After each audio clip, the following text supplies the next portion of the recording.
Hello everyone, good evening, maayong gabi sa inyong tanan. Magluluto ako ngayon ng paksiw. So, diniktik ko na yung mga rekado at kung mapapansin nyo, sa ilalim ko siya nilalagay, hindi sa ibabaw. Kasi para ma-absorb ng mga isda yung lasa ng ating mga rekado. Yung sunod naman na gagawin ko dyan ay lalagyan na natin ng mga pampalasa gaya ng asin, seasonings, black pepper, lalagyan natin ng vinegar. Yung vinegar pala na ginamit ko dyan ay yung tuba. Galing siya sa coconut kaya organic siya.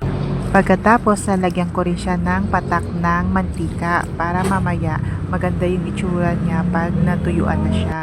Masarap talaga paksiwin yung mga maliliit na isda gaya nito. Kasi malasa siya at sobrang nakakagana kumain. So this time tatakpan muna natin siya at hintayin natin kumulo hanggang sa matuyuan siya. Or matuyo talaga na wala na talaga siyang sabaw. Patutuyuan pa natin siya ng konti para mas masarap.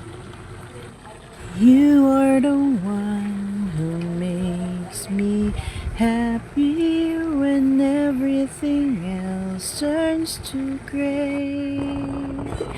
Yours is the voice that wakes me morning and sends me out there through the day.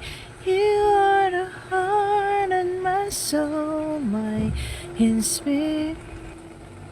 Oh, mga langga, luto na yung ating paksiw. Gantong pagkakaluto ng paksiw yung gusto ko. Yung tuyong-tuyo talaga siya at medyo nagmamantika.